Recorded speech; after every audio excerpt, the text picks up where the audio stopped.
What's up, everybody? Welcome to CFP Talks. I am here with my brother from another mother, Mr. Dave Fuchs, coming to you live What's from up? a weird prometric center that's giving me heartache just looking at it. Like, and even Yeah. like the headphones are there. It's like, Yep. The number uh, of the station, you're sitting in how, slot how, 19. I how always did like, you even get that? I just typed into Google like CFP Prometric and I got the image. And the funny thing is like they have all like the numbers on there, and this is just like a quick excerpt. I always, every time I took an exam there, because you do the CFP there, like every exam I've ever taken, I've taken in the same Prometric in like where I think it's Fair Lawn, New Jersey. And I always wanted to be in a good number that is somehow like lucky for me. Like 10 was always my number playing basketball growing up. 12, I'm born in December. I'm born on the 20th. I was sometimes 21. Like I always wanted to make sure I had a good number. And if I didn't, it actually would mentally mess with my head before I sat down. And I'm just thinking about that because I see the numbers on the stations right here. Oh, dude, that is how you officially know you played sports growing up, being that superstitious. But I like it. It's I like it a very, lot. yeah, no, I'm extremely superstitious. So we're at the end of the CFP window. July is officially come and gone. Kind of crazy how fast we're two exams in already for the year. Only one more to go. I failed. Now what do I do? I think that's the question that every single one of you who took this exam walked out going, man, I can't believe I failed. And I think after the first 24 hours, which is kind of that shock that you failed, and I don't think it really matters. Like, even if you knew you were going to go in and fail, like you were like, I'm probably not going to pass because my prep got screwed up, or I really didn't do everything that I needed to do, or I was going in as a prep. It's still kind of jarring because the results are never kind of exactly where you think they're going to be. You're always going to end up being like, oh, I thought I would do really well in estate planning, and then you get absolutely crushed. Or I thought I would do really well in GPP, and then you end up doing really well in investment. And now that you've had 24 hours, 48 hours, maybe it's 2 or 3 days since you've taken the exam and you're kind of sitting down, the natural next question is, what do I do next? Yep. Hmm. And I think this is two parts to this. I think one, it depends on what your results look like, and two, where you are mentally, which is kind of the intangible. And I want to talk about that a little bit later because I really want to hear what you have to say about this, Dave, because I think this is something that all of us want to walk out and go, I just had really good momentum. I made most of my progress in the last 2 weeks. If I just had another 2 weeks, I think I could have passed this. So I want to keep my momentum going. I want to get studying right again, maybe take a few days off and get right back to it. What's your kind of take on this of, from a looking at your results standpoint to when you should take it again? Well, based on like what you just said, if that's the situation that you're in, like you made a lot of progress in the last 2 weeks, you have a lot of momentum, you kind of want to take a few days off and just hop right back on, then like absolutely, like in my opinion, you should just go try and take it in November or if you're listening to this, whenever the next cycle. I remember Mm. when I failed in November of 2021, and yeah, it obviously sucked. And you go through all the emotions and all that and the disappointment, but the first thing that I thought about was, all right, obviously I'm 100% taking this again. And I think most people, and I would think you'd probably agree, like there's not a lot of one and dones in term. And when I say one and done, I mean I don't think a lot of people fail this and then don't try it again. I think most people, when they fail, know, all right, I'm going to take it again. And my first thought was, all right, I'm going to take it again. Do I want to take it? And again, I failed it in November. My question was, do I want to take it in March or do I want to take it in July? And I remember going back and forth, and I thought that there were pros and cons to both. I thought, number one, I am just just the type of like person that I am, and it's gonna obviously depend on who the type of person that you are. But if you're competitive and you're motivated and you're driven, you're not gonna want to wait another 7 or 8 months or however long it is until to skip the cycle and take it, and skip this next exam. You're gonna want to get right back on it. And that was my thought. And the other thought was I can take a break. I can not look at this stuff for the next 3 or 4 months and then pick it back up then. Or I have this momentum. I've already learned most of this stuff. It's already fresh in my mind. If I wait 4 months, I may forget a lot of this stuff, or it's not going to be as fresh.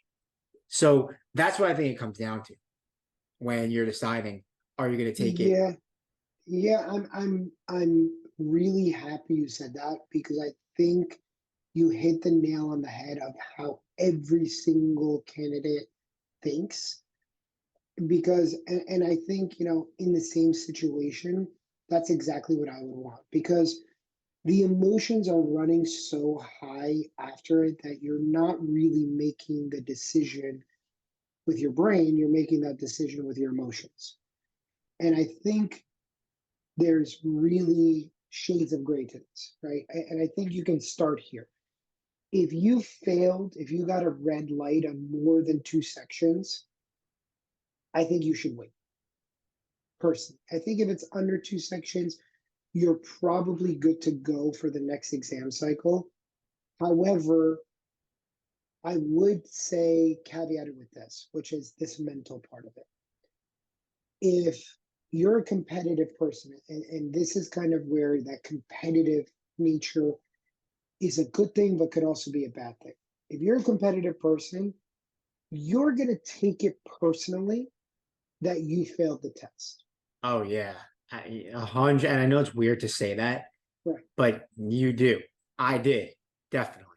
Dude, I've anytime that I failed a test, anytime when I was competing in weightlifting, it was like personal. Like I took that personally that I didn't do Always. well.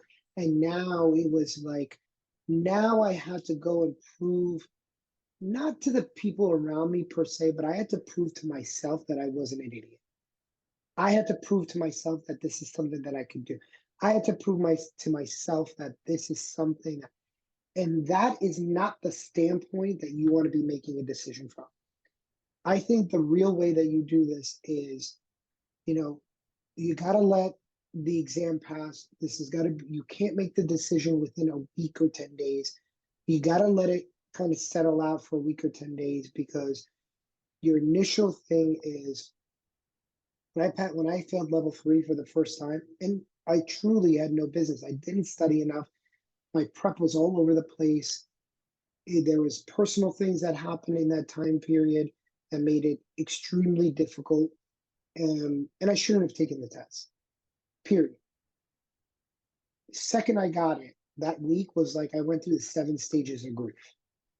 Right? I was like angry, and then I was sad, and then I was angry again, And and then then you I have was in like regret. denial, Yeah, and you're then like, should I have then done more? then I should have, like, I can't believe it. I'm so disappointed in myself. And then I was just sad. And then finally I was like, okay, I accept this. But it took me a week or two to get to that point of like, okay, now let's let cooler heads prevail. And I think you have to be really honest with yourself. If you were half studying, a quarter studying, 3/4 studying, and then all of a sudden in the last month, you kicked it all up and now you're studying 6 hours a day. If you repeat that process, you're going to end up with the same exact result.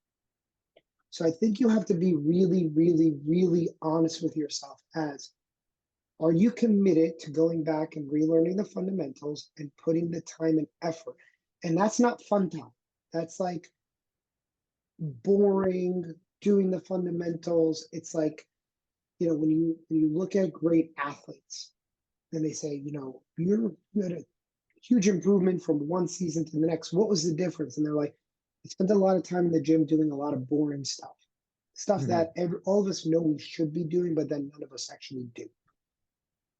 building good habits, getting up, going to sleep and waking up at the same time, going through this gym routine, doing yoga, stretching my muscles, getting body work done. And the same thing exists here, is that it's going to require a lot of time to go back and learn those fundamentals that you did not get right.